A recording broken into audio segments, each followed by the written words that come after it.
Hi everyone watching the recording. This is Spirit AI workshop. Hi again. How long should we wait for people to come in? I think we could just get going. Yeah, I think we could get going. Okay, is it okay if I ask people to turn on their videos? Yeah, could people, you don't have to, but if anyone could turn on their videos, that'd be really awesome. Yeah, just so I don't like stare at people's names.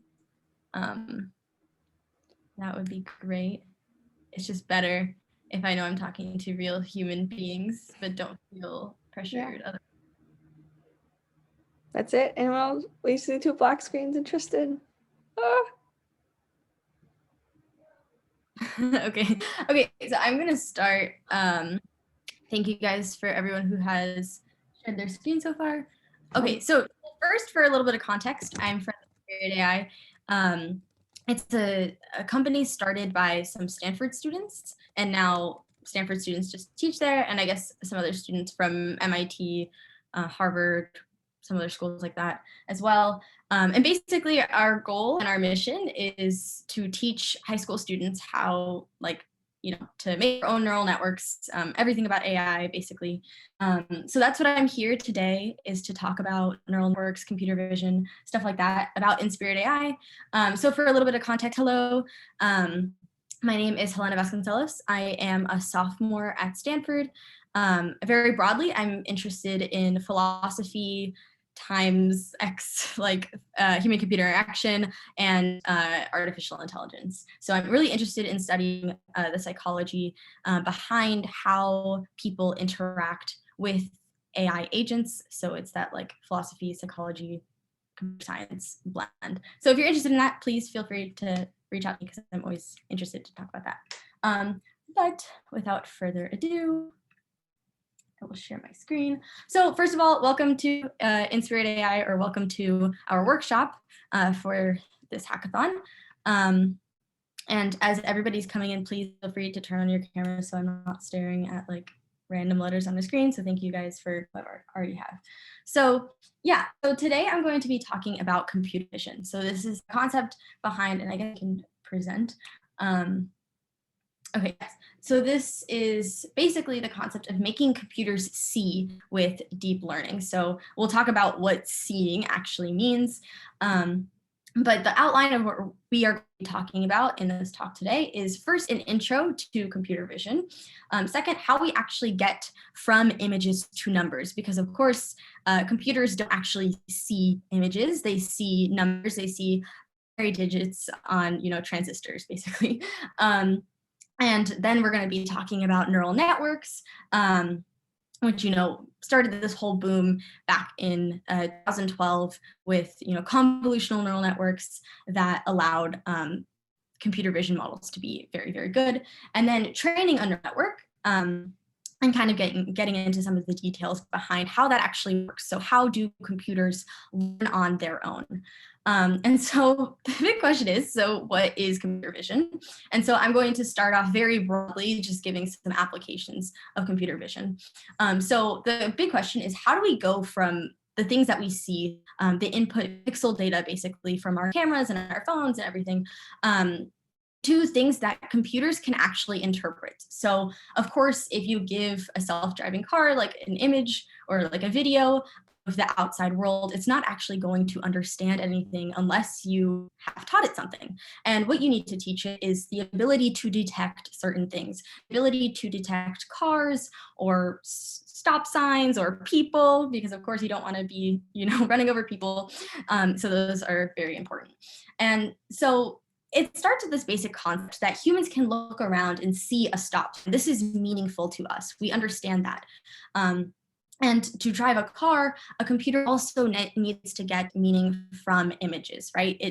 If it doesn't actually get any meaning from the thing that it sees, quote unquote, because it doesn't actually see just pixel data, it has to and then understand what this pixel data is, so to get meaning for the computer. And so computer vision is a field of artificial intelligence that trains computers to interpret and understand the visual world. Computer vision is something that I work very closely with. I'm part of the Stanford Vision Lab, so if you're interested in that, also feel free to talk to me about that as well.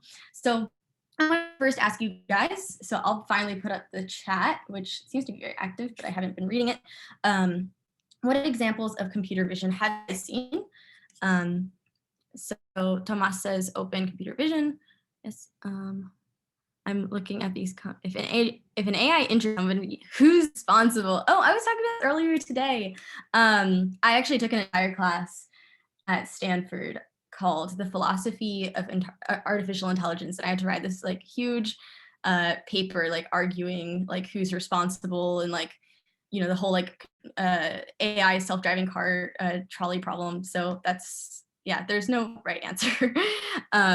Humanity be overthrown? Hopefully never. As of right now, it's not looking, it's too soon because these models are super brittle, but yeah, we are staring at our screens all day. Humanity is already overthrown by tech. This is kind of sadly true in some cases, but yeah, so Apple Photos identifying people. Yeah, so if you ever pull up your like phone gallery, it'll like automatically identify people and put it into groups. The facial recognition technology, I don't have like a new enough phone. Unfortunately, I don't have like the iPhone 10 or whatever that does like facial recognition for you to unlock your phone, but that's also another application. Moralmachine.net, I haven't actually seen this, so I'll have to check that out. But yeah, so one example of computer vision would be the Snapchat filter, or if you guys are on TikTok, that's another example. I know TikTok filters are super popular, but I'm not really on that so much anymore. Oh, driver-assisted technology, OpenPilot, Autopilot. Yeah, driver-assisted technologies for sure. And so the big question is like, how do these things actually work? Because it has to detect your face and then it has to apply something on it. And so for Snapchat, TikTok, Instagram filters, first they have to detect the face, right? So this is an example of computer vision. Then they also have to identify landmarks. So they have to identify where your eyes are, your mouth is, your ears, or whatever. And then they actually have to process the image by adding graphics. So sometimes this is like relatively trivial, like you know, this dog filter is not super hard to do. But then there are certain things that are much harder, that take something that we call generative adversarial networks, which if you take the class, you can learn more about, but they're just very good for processing images and creating fake images and overlaying things. So yeah, they process the images and add graphics and distort. And so how can we represent an image in color? So images are 3D arrays. They have red, green, and blue pixel values. So the way that processing images as numbers basically works is you have each pixel value that has each corresponding red, green, and blue color value. And then how do you make the colors below using RGB values? So this is not super important for us to kind of go through, but if we wanted to make white, for example, we would make all of the values like 255 because the range of pixel values is 0 to 255. And so it'd be 255, 255, 255, or black would be 000. Gray would be any value repeated over. So it would be 17, 17, 17, 23, 23, 23, or whatever it is. Somebody has to give a presentation. Oh, that's funny.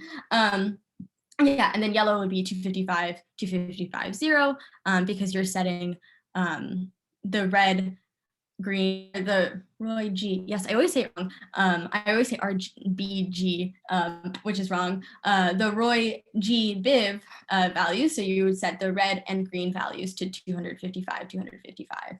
And then, of course, blue to 0, because that's just how you make yellow from art class. And so we know that each pixel itself has 3 corresponding values. So you have like red, green, blue. And the question is, if you have an 1,000 by 1,000 pixel RGB image, does anybody want to tell me how many actual values there are in it? Just takes a little quick math. A million. Close, close. Does anybody have a different, very, very, very, okay, yes, 3 million. And so the reason is because you guys are right that you have to multiply 1,000 by 1,000 pixels, but then each pixel has 3 values. So that actually turns out to be 3 million values, which is a lot to process. And one way that we could process this, and then at the end, I'll briefly touch on a different form that is a lot more efficient in processing images. One way that we can process this is neural networks. And what neural networks are really, really good is identifying patterns. And so ideally, what we would want to do is we would want to, pass in our images. The neural network would identify some sort of pattern in the image and then, spit out whatever classification it has. So if we, put in an image of a bird, ideally it would want to detect a pattern of a bird, and then it would tell us that it's a bird. I can talk a little bit more about how in reality we have to use a different form of neural networks, a more specific type of neural networks. But for the purposes of this presentation, I can just talk about this. Neural networks are an algorithm loosely inspired by the brain, and they have revolutionized many fields, including computer vision. And neural networks, basically, the reason that they're so powerful is that they can recognize complex patterns. And the way that they can do this is because they actually learn patterns over time. We don't explicitly tell them which patterns to or not to look at, basically.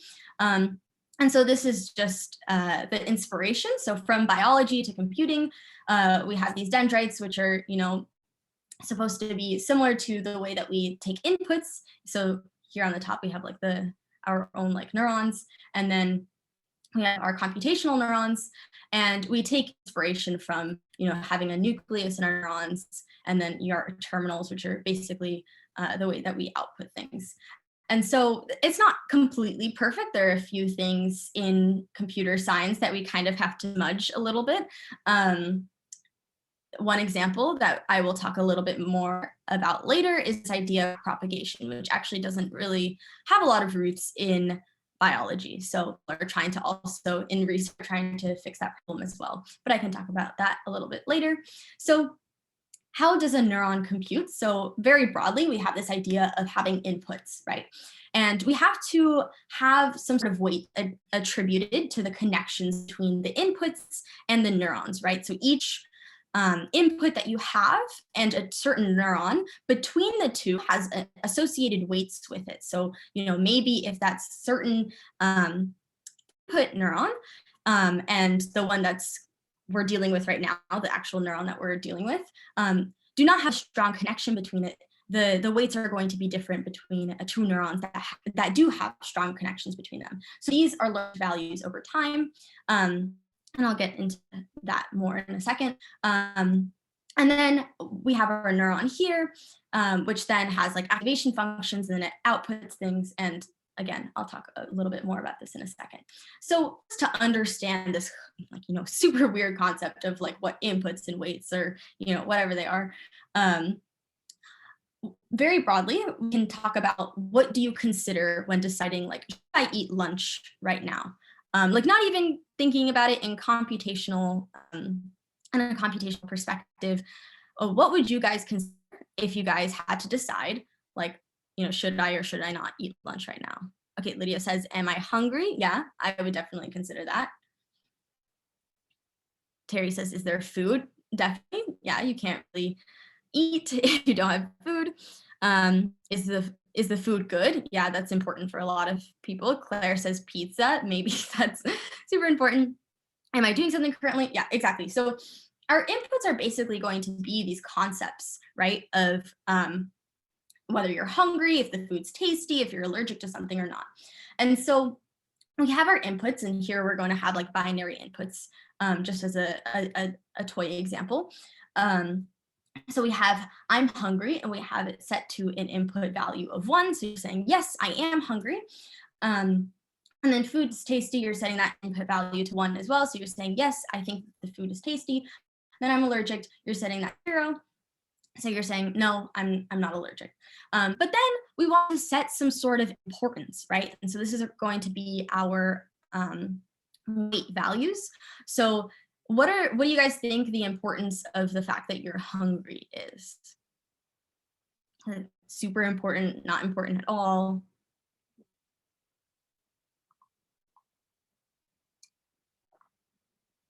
Okay, so Vincent and Lydia are in agreement that it's super important or pretty important. Okay, so, we might set that to like a bigger weight value. So, something like 5 or something like that. It could be, a weight value. What about food's tasty? Is that important? Less important than, okay, it's important. Maybe it's not as important, semi-important, as Tomas would say. Kimberly says, yes, important. Yeah, so you guys attribute different weights. So yeah, maybe it's not as important. So maybe it's like at a 3. And then I'm allergic. Is that important? Very important, LOL, Ryan says. Okay, yeah, that's super important. And I'll talk about the differences in weight values in a second. So weights can be positive or negative, large or small. So they act like the slope in linear regression. So this is something that we talk about a lot. And of course, linear regression is also a super powerful tool for prediction as well. And so here we assign the weights like 3, tasty is 1, but here we see -10 to allergic. And it's not that we're not saying that, being allergic or the fact that you're allergic to whatever food you're eating is not important. We're saying it's actually so important that it negatively contributes to the output that you want to eat, like that you should eat. So it's this idea of it should not push you in that direction of eating lunch right now. And that's why we set it to a -10, because it's really, really important, but in the opposite way that you would like to answer this question. And so then you have these inputs and you multiply that by the weights. And then you add them all up to get the weighted sum of the inputs. Okay, so that's very broadly the mathematics behind that. But then we have another term, and we have a bias. And so this bias term, like the intercept in the linear regression. So this would be like the b and y equals mx plus b. It's very similar. And this is also something that is learned over time. And it's a little complicated to describe the importance of bias in other words, but the way that I would describe it is some things do not need to pass through the model. Like when we talk about like neurons in our brains, we don't want like everything that's like all the computations to be like passed through and like everything to, happen. And so some of these connections and some of these outputs have to be quieted down. So what the bias term does is this is something the activation function also is responsible for, and this is something that I'm going to talk about in a second, is the bias term also determines, what gets to pass through or not, as well as the activation function. And so the bias term is adding a value, and that is, again, learned by the model over time that will say, okay, well, I know that, for this neuron that, typically whatever output it gets, it's not as important as it should be. So I'm going to add, a 0.2 important for the output.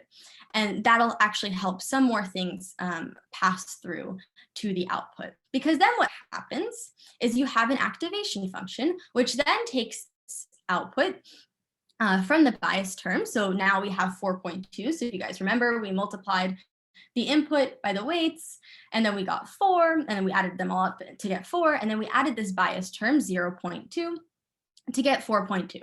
And now what we need to do is we have to have this activation, which is really responsible for a lot of this like quieting down of signals that don't matter, right? You don't want to be paying attention to all of the signals and patterns inside of a neural network. That's going to give you a lot of noise. And so what the activation function does, and what this particular one does, which is the max function, is basically says between 0 and 4.2, give me the highest value. And so it's going to give you 4.2. But for instance, if we had, negative 13 outputted by the bias term, then the output would be 0, in which case that would be like a quieted down output of a neuron, because we don't actually need it to then pass through to other layers.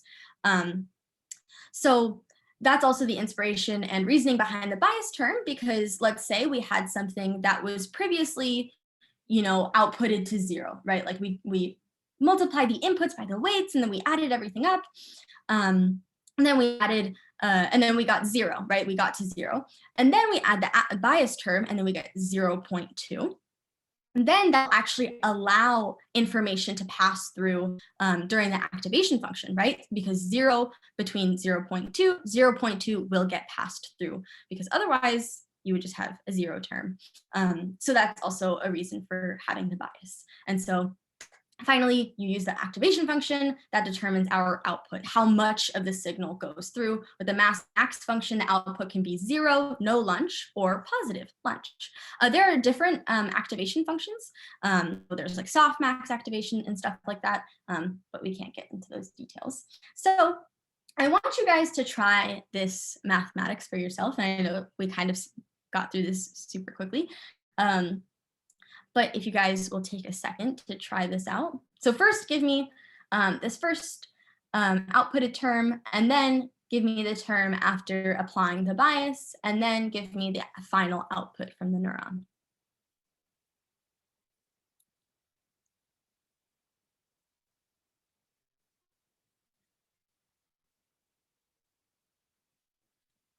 It's okay if you guys think about it, or I can just like guide you through. Okay, somebody has DM'd me.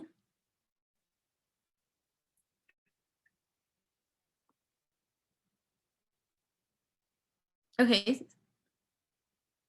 I'll give other people a second to think about this. And I can also annotate on the screen, I think, to show you guys how we got to this output.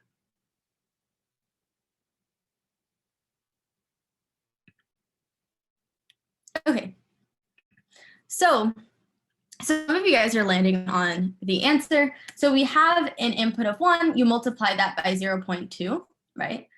So that's just going to give us 0.2. And then we have 2 multiplied by 0.1.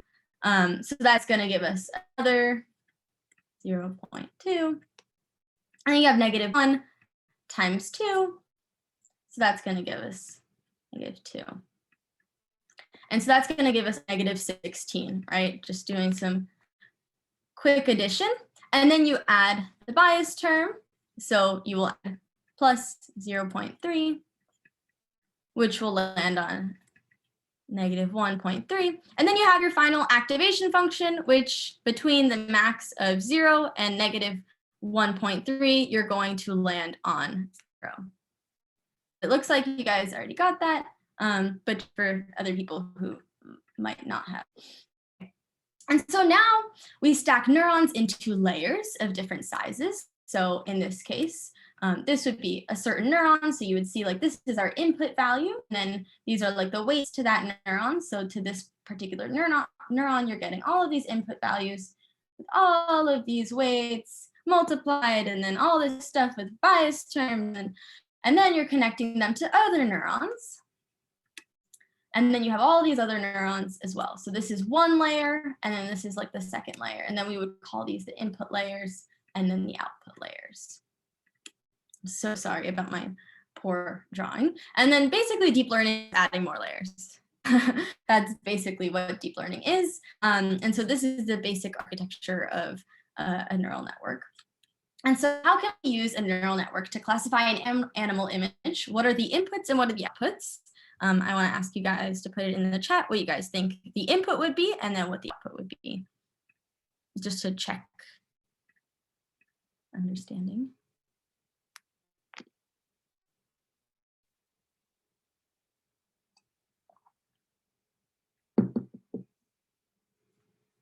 Okay, so Tomas says colors and features, right? So we would have the pixel values as input, for example. So it would just basically be our image as input, but then all of the pixel values would be their own little inputs. And then the output would be, like Colin says in the chat, that the actual classification. So yes, the input would be the pixel values, and then the output would be the scores for different animals. So a cat or a dog, and whatever has the highest score, you would attribute to the classification. And so how do you actually train this thing, right? Like, how does it just know the weights? How does it know this bias term? Like, that doesn't even make sense. And so we're going to be talking about this. So training a neural network means finding good values for the weights and bias terms of each neuron. And so how do we know if our network has good weights? Does anybody want to guess?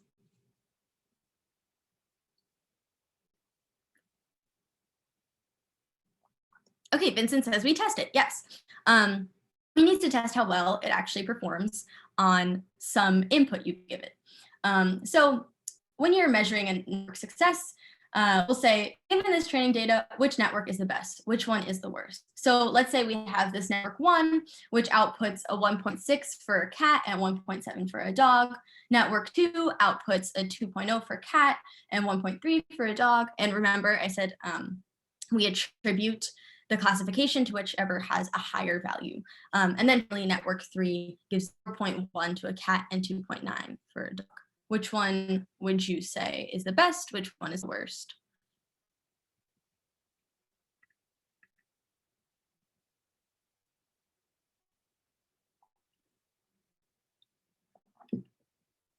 Okay, overwhelming agreement for 3 as the best. And so which one is the worst?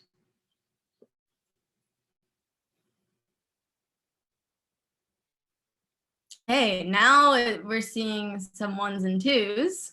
Okay, we're going to talk about this in a second. So we are measuring by this idea of loss. So loss measures how far the output is from the right answer. So low loss is basically because you guys already landed on network 3 having the best as the best network. So since it outputs a 2.9 for a dog and a 0.1 for the cat, that's a big difference, right? Like that's a way big difference between the two. And so we would say that this has a low loss. And so it's kind of confusing because loss is a bad thing. So you want to minimize loss. You want less of loss. And so that can be a little bit confusing because it's a little counterintuitive of how we think of like success. So we want lower loss. And then we would say that network 2 actually has a high loss because it just gets it flat out wrong, right? So, you know, it's 2.0 for a cat and then 1.3 for a dog. It says that this is a cat, in which case it's absolutely not a cat. So that's high loss. It's very wrong. And then network 1, we're seeing a few people that said that they thought network 1 was the worst one. And I would normally agree if network 2 were not there, because cat and dog are very close to each other, right? Like they get really similar scores. So we would call this median loss or error. You could think of it as error as well. If your cat looks like that, please take some the vet. Yes. Okay. And so this idea of training your network is just going through your training data many times. So for each piece of training data, you first calculate the output and then working backward, change the weights layer by layer to improve the output. So I'll talk more about this, but the concept is you have an image of a dog, right? So to kind of draw this out, this is my, and please excuse this is my dog. Don't make fun of it, please, or do. But basically, you have this image of a dog, and you put the pixel values through here. And at first, your weights are randomly initialized. This is how we do it in computer science. These weights are randomly initialized. This is gonna be like negative 0.1. This is gonna be like 2. This is gonna be like negative 0.7. I have a really bad habit of always using negative 0.7 something, but you get the point. Just random values attributed to the weights. So at first, the network is going to be really bad. It's going to say cat, definitely cat. Like I think it's for sure a cat, but we know that this is a dog. And And so you calculate the output. And since we know what the actual ground truth label is, we know that it's a dog, then what we actually do is we work backwards and we change these weights little by little. So if we say that this is like negative 0.3, we change it by like adding like plus 0.4. And how we actually change this, how we come up with a value to change it, is by computing the partial derivative, which we are not going to be able to get into today. But it's just some fun linear algebra, multivariable calculus stuff. And so then if you do this hundreds and thousands of times, then you will get a pretty good model, because every single time you're changing the weights a little by little, according to the loss, the calculation that you made. And so that's very generally what you're doing. But how do you choose better weights? The intuition is to take small steps in the right direction. Since we're trying to minimize loss, you compute this loss function, and you compute the loss function with respect to the weights, and taking the derivatives with respect to the weights. And then you change each weight accordingly, very, very small values, little by little, each iteration, each training iteration. And if that's super confusing to you, don't worry. It is a super confusing concept, but basically it's just rooted in a lot of like multivariable calculus and linear algebra. So you're not expected to know how this generally works, but the general intuition is, you have an input, you have like a randomly initialized model, and then you output something. And then since you know what the output is supposed to be and what the model actually gave you, then you'll say, hold on, this is really, really bad. And you go on and you change the weights and the biases, of course. And so that's the conclusion of the neural network talk. If anybody has any questions, please feel free to leave them in the chat and I'll try to get to them. But I wanted to talk to you guys a little bit more about InspiritAI if you guys are interested in this program.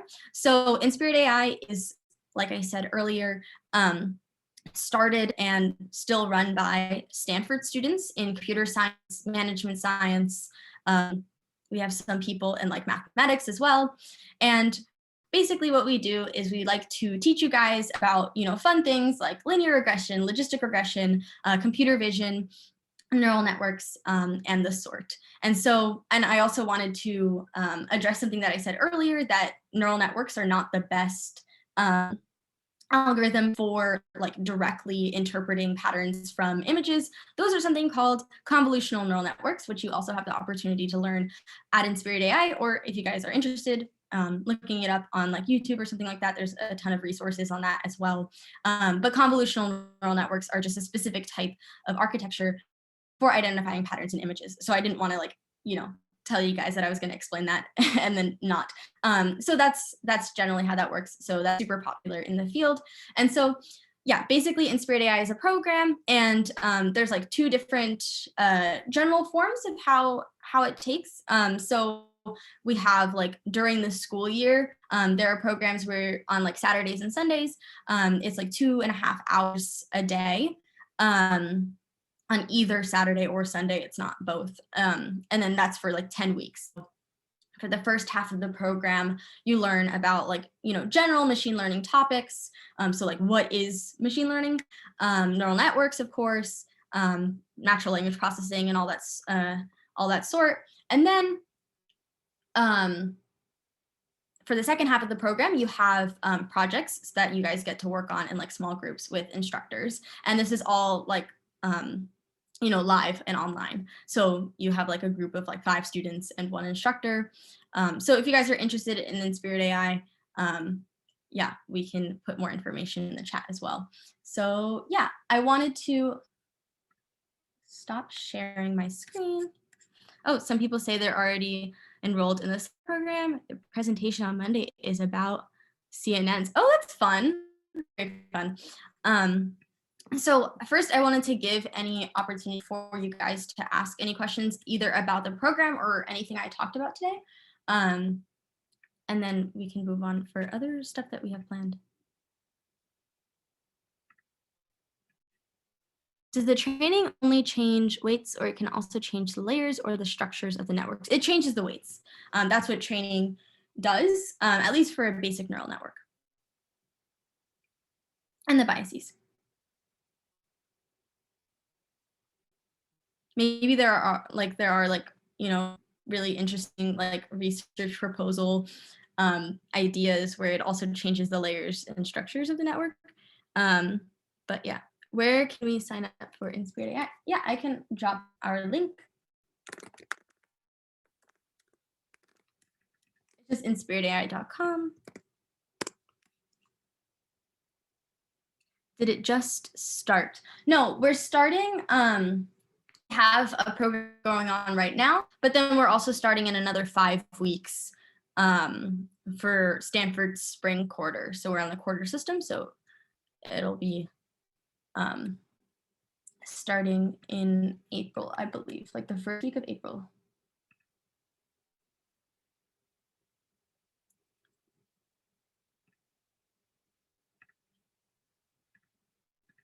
Self-layer adjusting neural nets. Yeah, I bet there are. But for like traditional neural networks, definitely no. But yeah, I don't doubt that people in research are doing really funky things with neural networks and changing all that stuff. So yeah, feel free if you guys are interested to sign up. I also wanted to give an opportunity because this is something like really popular that people like to ask InspiritAI instructors about, is if anybody has, how deep do you go into AI theory and math in your program? Right, so at Stanford, we have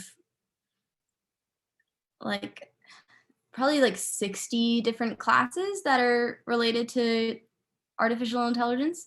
So it depends on which classes you take. So CS 229 is like the big theory of machine learning class. And that really goes into the math behind neural networks and stuff like that, and computing loss functions and derivatives and stuff like that. But plenty of other classes that are more hands-on coding also make you do that as well.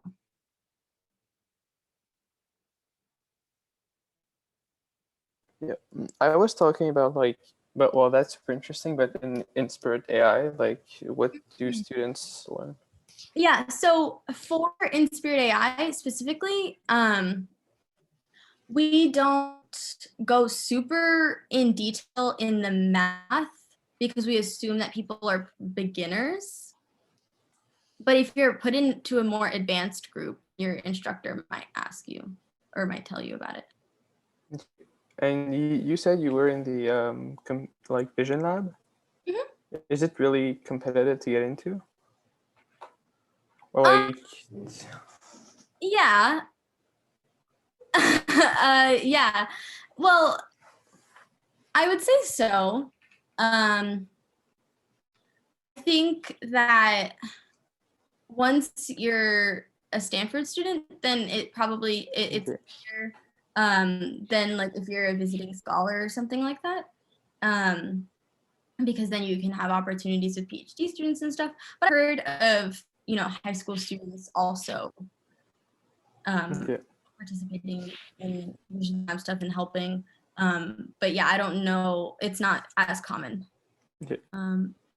CS 229 was taught by Andrew Ng, although math is a little different. Yeah, you would need the necessary calculus and differential equations background for CS 229 and statistics.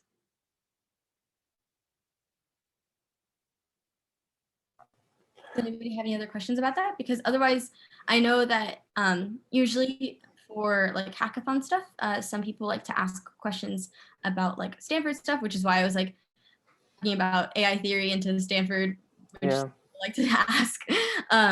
So if you want to ask about Stanford or college admissions, I'm also here to answer those questions as well, because we also do try to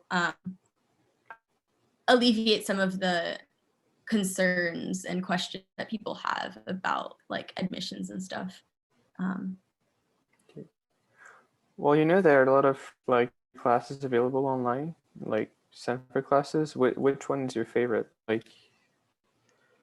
Well, unfortunately, I always had to pay for them. No, But I know, but like a class that you took that I could find online.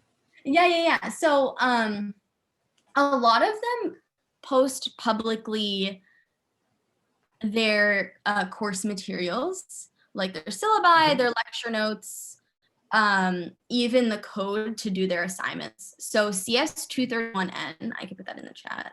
Yeah, I'm doing this one right now. So I thought maybe you had another one. Yeah. So my research advisor actually teaches that class. So I would really recommend anyone who's interested to look at least at the lecture notes for that. It'd be a little bit daunting because it is a very difficult class. So, I wouldn't recommend trying to like do all of the assignments or anything. I know CS230, which is like Andrew Ng's Coursera class, is pretty beginner friendly. So that might be good for people who are looking in, like, just to know about what neural networks are. That might be good. Let's see. CS21 is not machine learning. It talks about more fundamentals of AI. So, decision trees and stuff like that. It touches neural networks like halfway through the class, but it's only like 2 weeks of class, I believe. I'm trying to remember. There's so many other classes. CS234 is reinforcement learning.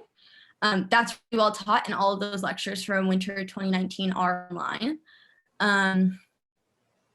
There's a ton of other classes. CS224N is the natural language processing class for graduate students. All of the ones that I sent are for graduate students, but those tend to be more recent developments in AI, whereas the undergraduate classes tend to be more foundational AI. So, CS131, which is also taught by my mentor, is really, how do I say it, fundamentals of computer vision. So way back when, before neural networks, like how did people think about computer vision, which is still good. Okay, to answer other questions, AI ideas for hackathon level projects. I know that Kaggle is a really good resource for finding different projects that you guys possibly do. So that might be a good place to start. I've never done a hackathon, so I guess I'm not really good at saying what hackathon level basically is. But I do know that a bunch of resources are online about like your first, AI project or stuff like that, because a bunch of data is like widely and publicly available, and a lot of AI is just figuring out what to do with data. Damien says, is there a PDF of the lecture notes available online? Yes. So if you look up any of the course codes I just sent in the chat, and you just look up like that course code and then Stanford, it's going to come up with the website of that class. So on the website, everything is public and available. Stanford has been my dream school for years. Any suggestions for getting there? Be passionate and altruistic. There's no concrete path to Stanford, unfortunately. It's like college admissions is pretty much like very lucky for a lot of people a lot of the time.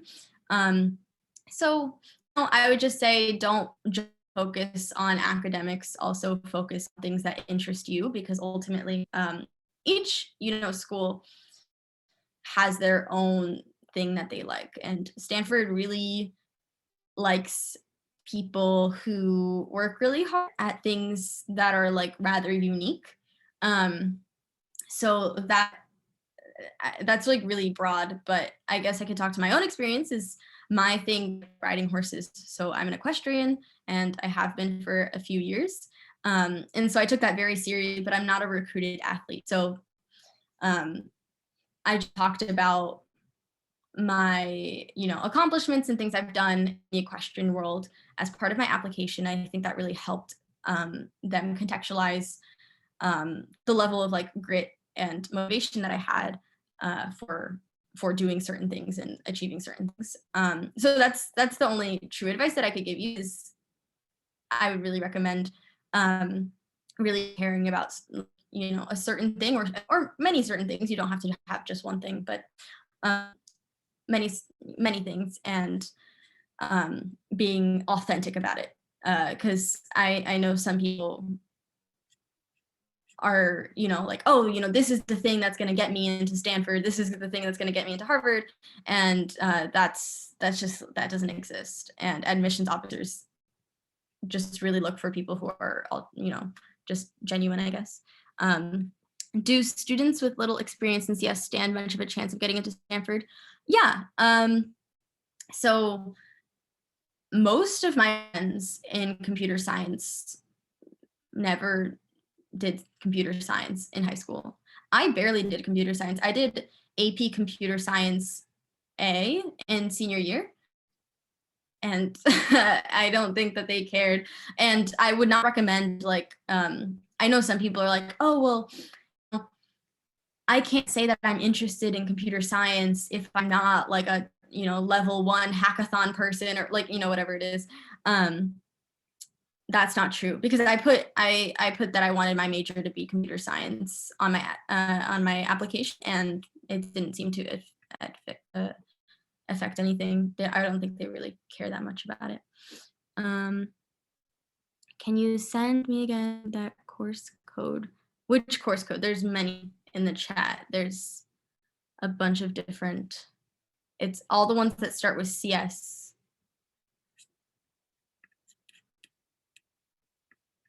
Okay. Does anybody have any other questions? I'm like here to answer any random questions you might have, so feel free.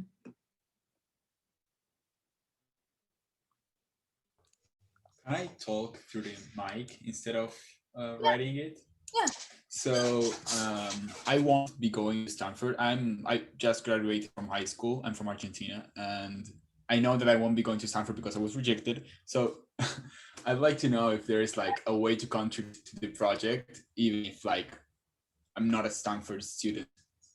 I'm really interested in teaching, and I know some stuff in AI. So like, are there similar projects for non-Stanford students that you know of, or something like that? Yeah, so What do you mean by project? The program? Yeah, like being able to teach high schoolers about AI. So I don't think that there's like a prerequisite that you have to go to Stanford. It just so happened that like since it was started at Stanford, a lot of our instructors go there, and they reach out to other people at elite institutions. I don't think that there's like a prerequisite at all. There is a prerequisite though of taking advanced machine learning classes.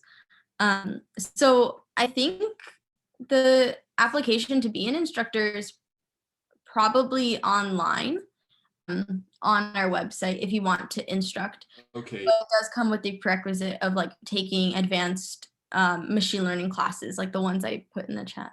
Yeah. Okay. Yeah, it makes sense. I'm actually like, I recommend the classes by Andrew and G that are on Coursera by deeplearning.ai. They're quite good, especially if you don't know the maths previously. That's pretty cool. Yeah, it's a good introduction to neural networks. Or deep learning at all. A few friends worked at deeplearning.ai. Yeah. Oh, that's really cool. Oh, thanks. Yeah, of course. Wait, did you mention what are you majoring in? Since you like philosophy, I thought like that you might symbolic systems, which was it's a great major. Yeah, it is a great major. So for people who don't know, symbolic systems is a Stanford specific major, which is computer science plus philosophy plus psychology plus linguistics. So I've been in space. Yeah, it's an interesting program. Yeah, I have not declared because I'm a sophomore and I gap year doing research time. So not declared, but I think I am going to major.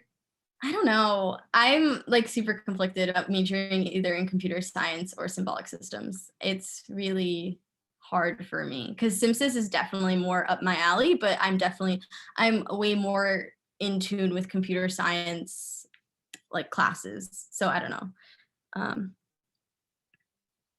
I personally intend to major in physics, although I'm considering a computational physics PhD. Do you know any computational physics PhDs? Oh, I'm so sorry, I don't. I wish that would be really cool, but I don't. But I don't doubt that there are people, if you look up like Stanford PhD computational physics, I don't doubt that there are people out there like willing to talk to you. At InspiritAI, we tend to have a lot more like computational biology and like neuroscience, which is really interesting. So yeah, sorry. I would been. Yeah, I'm actually really interested in neuroscience or computational neuroscience. Oh, cool. Yeah, I think there's a lot of room for AI to mesh more with neuroscience because yeah, like I was talking about earlier, like backpropagation is not rooted in any kind of like neuroscience at all. So Kimberly said, "Oh, bro, you so smart." I'm literally not. I just like read and then I just learn from people who are very intelligent and then somehow that like translates. Neuroscience.